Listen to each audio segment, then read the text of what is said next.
Asili ya watu wa bara la Afrika hasa katika nchi ya Tanzania ni watu ambao wana utu, wana upendo, pia wana mshikamano katika mambo mengi ya kijamii, hasa katika masuala mazima ya kijamii, dini, hata katika masuala mazima ya kiuchumi. Ni kwa nini nazungumzia sana Tanzania katika nyanja hizo, hasa katika nyanja ya kidini? Yako mambo mengi ambayo dini imekuwa ikigusia na kusababisha mgawanyiko wa watu katika jamii tofauti hapa nchini Tanzania. Ungana nami ili uweze kujua ni nini hasa mambo ambayo yanapelekea mgawanyiko wa kijamii au watu kuwa na sintofahamu za kutokuelewana ama kushirikiana kwa mambo tofauti. Mimi ni Glory Ibrahim.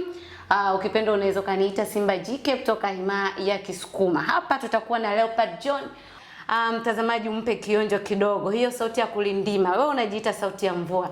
Kidogo apate kukusikia na kujua hiyo sauti ni ya namna gani. Unajua sisi sote ni wa Mungu na kwanza ni kumshukuru Mwenyezi Mungu kwa hichi ambacho amenipatia. Lakini waendelee tu kwa karibu na Anwar TV, kile ambacho wanahitaji kutoka kwangu wanaweza wakakipata. Lakini pia wasisahau pale Instagram natumia Leopard 5433 wanaweza wakapata hicho ambacho wanakihitaji kuweza kuona kutoka kwangu. Lakini kwa wakati huu twende tukazungumza kile ambacho kimetuweka katika siku ya leo ndani ya studio za Anwar TV. Ndiyo, hapo jana tarehe 25 Wakristo wote waliazimisha sherehe ya Christmas. Ni masuala gani ambayo yamejitokeza hasa hapa nchini Tanzania? Unaweza ukatupitisha kidogo zeni tukaingia kwenye mada husika ambayo imetarajiwa kusikika ama kutazama kwa siku ya leo. Na jana ilikuwa ni siku ya kusherehekea kwa sehemu moja ama nyingine, na waumini wa dini ya Kikristo takriban kote ulimwenguni walikuwa wanasherehekea sikukuu ya kumbukizi ya kuzaliwa kwa Yesu Kristo. Na hapa kwetu Tanzania sikukuu hiyo imefana kweli na baadhi ya hao waumini wamesherehekea vizuri na imeisha salama, lakini kuna baadhi ya matukio ambayo yametokea katika baadhi ya mitaa na baadhi ya mikoa na majiji Tanzania, na ripoti pia zimeripotiwa za watu kadhaa wakifariki kama ilivyokuwa katika jiji la Arusha, ambapo kuna taarifa ambayo inaendelea kusambaa katika media mbalimbali, lakini pia kwenye mitandao mbalimbali ya kijamii, ikisema kwamba mwanaume mmoja anayefahamika kwa jina la Peter Laizer, miaka 29, mkazi wa mtaa wa Engosingiu, kata ya Sinoni, jiji la Arusha, amefariki dunia baada ya kuanguka eneo lake la kazi, ambapo anafanya kazi ya kufyatua matofali kwa kile kinachoelezwa kuwa ni alikunywa pombe bila chakula siku ya jana mapema Disemba 25 katika sikukuu ya Christmas. Hili ni tukio ambalo limegusa hisia za watu, lakini pia limetikisa kwa sehemu moja ama nyingine kuona siku ambayo watu walikuwa wanategemea kusherehekea sikukuu ya Christmas, lakini imegeuka msiba kwa sehemu moja ama nyingine na kupelekea kifo cha ndugu yetu aliyefahamika kwa jina la Peter Laizer mwenye umri wa miaka 29. Sijui kama furaha ilizidi, maana kwa taarifa inasema kwamba alikunywa pombe lakini hakupata chakula, kwa maana alikunywa pombe wakati hakula chakula. So pombe zilizidi kwenye mwili wake pengine, na tunafahamu chakula kinaleta nguvu na pombe inanyong'onyesha. Kwa hiyo pengine kukosa kwake kwa chakula na pombe ambazo amekunywa, kwa maana hapa hajafahamika ni aina gani ya pombe ambazo alikunywa, pengine ndio zilipelekea madhara ya moja kwa moja kwa kuweza kuondoa uhai wa bwana Peter Laizer miaka 29 huko katika jiji la Arusha. Kwa hiyo unaweza kaona Gloria Mwandu kwamba wakati watu wengi wakiwa wanasherehekea, lakini pia kwa sehemu moja kuna watu wengine ambao pombe unaweza kusema ilikatisha uhai wa baba wa familia, na kwa sehemu moja ama nyingine. Kwa hiyo na ipo haja ya mamlaka husika, hususan upande wa afya, kuweza kuwaelekeza zaidi vijana, kwa sababu naona lika kubwa ambalo linatumia vinywaji ni vijana. Ipo sababu na haja kubwa sana kuelimisha watu kama hao madhara ya kunywa pombe, hususan hasa pale ambapo haujaweza kupata chochote kitu tumboni. Na hata pia Peter Laizer miaka 29, tunasema bado ni kijana, kwa maana mimi naamini kijana anaanzia miaka 14 18 mpaka kwenye miaka nafikiri 45. Kwa hiyo Liza naye pia alikuwa ni sehemu ya kundi la vijana ambao kwa taifa pia unaweza ukasema nguvu kazi imepungua kwa sehemu moja ama nyingine, lakini kikubwa tu kwamba kama TV tutoe pole kwa familia ya marehemu, lakini pia tuendelee kuwapa elimu ukiwa unasherehekea sikukuu huku ukiwa unafahamu kwamba kuna kesho mara baada ya leo, familia na kuhitaji, lakini pia kama taifa linakutegemea katika kujenga uchumi, lakini pia yani katika shughuli pia za kijamii, wewe pia una mchango mkubwa sana. Kwa hiyo sawa, sherehekea, lakini ukiwa unafahamu usalama wako kwanza, sio kufurahi sana mpaka kupitiliza. Iko ndio kitu cha muhimu ambacho watu wengi wanatakiwa kukifanya. Zingatia pia. Shukrani sana Leopard. Lakini hilo tukio ni miongoni mwa matukio ambayo yametokea hiyo jana tarehe 25 siku ya Christmas. Yapo mengi ambayo yametokea, lakini hilo tumeligusia kwa udogo wake ama kwa uchache wake, lakini yapo mengi ambayo yamekwisha ripotiwa kwenye vyombo mbalimbali vya habari. Unaweza ukavitembelea na kuweza kuona, lakini Yanuri TV ni sehemu pekee ambayo tunakuletea habari tofauti ambazo zinakonga mioyo ya Watanzania, hata wale ambao wako nje ya Tanzania. Kubwa kuliko ambalo leo tunataka tulizungumze zaidi ni swala zima la masuala ya kidini ambayo yanapelekea mgawanyiko mkubwa kwenye jamii na kuwafanya watu kugawanyika kwa namna moja ama nyingine. Yapo matukio ambayo yameripotiwa kwenye vyombo vya habari akihusishwa shehe mmoja huko mkoani Iringa ambaye vyombo vya habari vimemnasa akiwa akizungumzia sherehe za Christmas na mwaka mpya ikiwepo Pasaka, na kutoa maneno ya kashfa akizungumza kwamba Waislamu wasishiriki sherehe hizo kwa sababu ni za watu makafiri. Yapo maneno mengi ameyazungumza pale kupitia ukurasa wa Instagram, watu wengi wamemnasa akizungumza hivyo. Lakini ukiachana na maneno hayo, shehe huyo akiwa akizungumza hayo, lakini shehe kutoka mkoa wa Kigoma ambaye ndio mwenyekiti katika tawi la Waislamu hapa mkoani Kigoma, yeye amekuja kukanusha kauli hizo, ambapo Waislamu wengi ama viongozi wengi wa Kiislamu wamezungumza mambo kadha wa kadha, wakituhumu ama wakiwaonya na kuwaambia Waislamu wasishiriki, aidha hata kwa kupewa zawadi ama kwa kuwatakia heri ya Christmas wa Kristo, yani huyo shehe shehe wa Kigoma amewaomba Waislamu kwamba sio kitu kibaya sana kupokea chakula mazawadi, ni kitu tu ambacho mtu anaweza akawa amejitengenezea.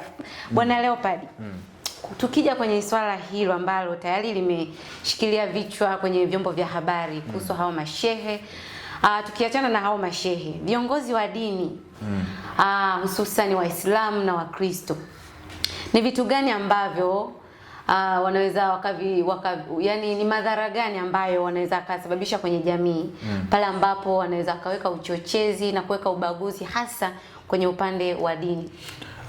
Moja kwa moja, Gloria Mwandu, kwanza katika vitu ambavyo vinaweza vikafanya uchumi wa nchi kutokuwa ni watu kuwa na ule tunasema kwamba matabaka classes katika taifa. Ni vitu ambavyo kama taifa likiviendekeza, uchumi wa nchi utashindwa kukua, kwamba watu watakuwa wana focus kwenye mambo ambayo sio ya kimaendeleo. Tumeona baadhi ya nchi ambazo zimeendelea ulimwenguni, mambo kama hayo kwa sehemu yamekuwa sio sehemu yao ya maisha. Uhuru wa kuabudu ni haki ya mwanadamu yoyote, na hauwezi kuingilia interest za mtu katika mambo ya imani. So kwa hichi ambacho kimetokea, kwa kauli ambayo amezungumza moja kati ya viongozi wa dini, kuweza kuwataka wale ambao wanaamini kwa upande ambao wanaamini yeye kutoshiriki ama kutohusishwa na swala la Christmas, na wala kuweza kupokea zawadi za siku za Boxing Day ama chakula pia.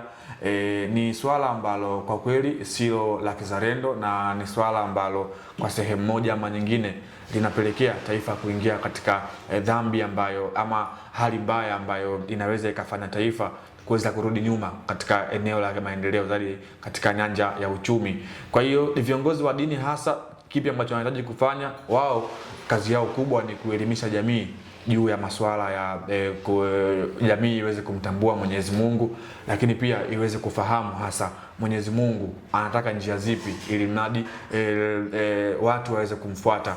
Na viongozi wetu wa serikali kwa maana Mheshimiwa Rais na management yake nzima wamekuwa wanahimiza sana masuala ya dini kana kwamba ni swala nyeti kwenye taifa, na Mwenyezi Mungu ndiye ambaye yeye mwenyewe anatuongoza katika kila kitu kwenye taifa. Kwa hiyo kama taifa limetambua hilo swala kwamba tumekimbilia kwa Mwenyezi Mungu kama ndiye kiongozi wetu, ndiye anayefanya kila kitu kwetu. Kwa hiyo viongozi wa dini, kitu ambacho inabidi wafanye hasa katika hizi nyakati au katika muda wote ambao watakuwa na hudumu katika nafasi zao, ni kuweza kuhubiri amani na umoja katika taifa letu, ili kuepuka ule mpasuko ambao pengine unaweza ukafanya ama ukaibua migogoro mbalimbali katika taifa letu. Tumeshuhudia tangia enzi za baba wa taifa Mheshimiwa namzungumzia hayati Julius Kambarage Nyerere. Alikuwa ni mtu ambaye alikuwa kwenye speech zake mbalimbali ambazo tunapata kuzisikiliza na kuzitazama, alikuwa akihubiri umoja na amani katika taifa, kwamba ameshawahi kusema moja wakati ya hotuba yake, alisema tunaelekea katika karne ya 20 lakini bado watu wanaulizana ukabila. Ukabila una maana gani katika taifa? Wanataka kutambika. Akatolea mfano ndugu zetu wa Rwanda na Kenya wamekuwa wanabaguana katika upande wa kabila, kwamba akaona sababu kubwa ya wao ambao mpaka leo wanaswagu kwa sehemu moja ama nyingine ni kuwepo kwa ile utabaka wa ukabila. Kwa hiyo by the way Mwalimu Nyerere alikuwa anafahamu hichi na ameshawahi kuzungumza wazi, yeye binafsi yake alikuwa hapendi hicho kitu, kwamba watu kuwa na matabaka katika nyenzo za dini lakini pia ukabila, na kuunganisha taifa lote liwe kitu kimoja. Kila mtu abaki pale ambako anaamini yeye kupitia imani yake, na sio mtu kuweza kusimama na kuweza kuhoji imani ya mtu mwingine au kuingilia imani ya mtu mwingine. Nchi iko huru, hakuna mtu ambaye anazuiliwa kuabudu, hakuna mtu ambaye anazuiliwa kufanya kile ambacho anakiona kwake yeye ni bora kwa sehemu moja ama nyingine. Issue kubwa tu ni kwamba tuilinde amani yetu, lakini pia tusiruhusu mtu yoyote wa aina yoyote ile aweze kuiharibu umoja wetu, lakini pia amani yetu ambayo tumekuwa nayo zaidi ya miaka 60 sasa tangia baba wa taifa alipoturithisha mwaka 1961 Tanzania ilivyokuwa nchi huru. Sawa sawa, unafikiri sasa kuna utofauti gani kati ya kizazi kilichopita na hiki cha sasa? Nawazungumzia majenzi, watoto 2000. Masuala mazima ya ubaguzi wa kidini. Utofauti, yani utofauti wake upoje mpaka sasa?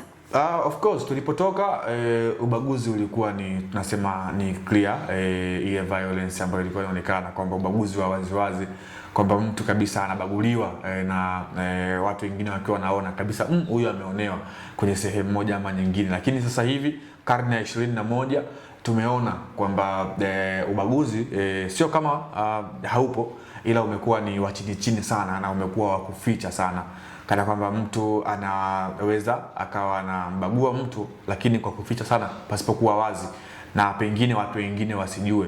Ndio maana tumekuwa tukisikia maneno watu wakiwa wanazungumza kwamba kazi kwenye ajira pia swala la ubaguzi limekuwepo kutokana na udini ambao upo, na tunafahamu nchi yetu Tanzania imekuwa ina dini mbili ambazo ndizo ambazo zinatambulika, pamoja na nyingine ambazo serikali wanazitambua, lakini zile ambazo zimekuwa zina wafuasi wengi ni hizi mbili ambazo ndo tunazizungumzia hapa.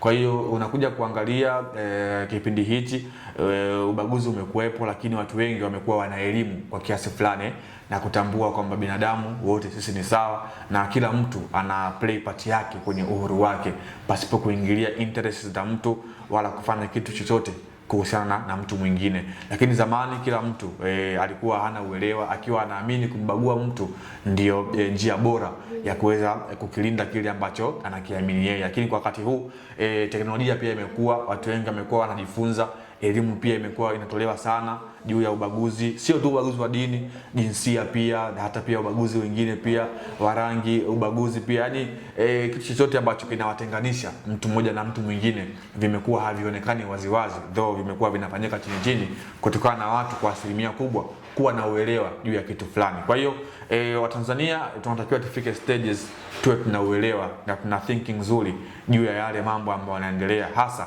yanayotuhusu taifa kwa ujumla, kama hili ambalo linaendelea kwa wakati huu.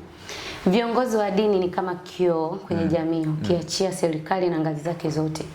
Unafikiri kwa mwenendo huu wa kutupiana maneno na kurushiana maneno ya kashfa na kutokuheshimu dini ya mwenzake, unafikiri wanakipeleka wapi kizazi cha sasa? Moja kwa moja kama tukiendelea hivi tuna create generations ambayo itakuwa ina chuki kati yao, kwamba wanalisishwa ile ghazba ambayo watu wamekuwa wameiweka mioyoni mwao, na tambua hii tumekuwa tunasema kwamba inarithi kutoka one generations to another generations. Ndio maana hata wakati sisi tukiwa tuko nyumbani na familia, tulikuwa tunaona kwamba kama mama alikuwa hataki uende kula nyumba ya jirani, alikuwa anakwambia kabisa kwamba nenda kacheza nyumba fulani, lakini ikifika muda wa kula wale wako ni kuone unakula nyumba ya jirani.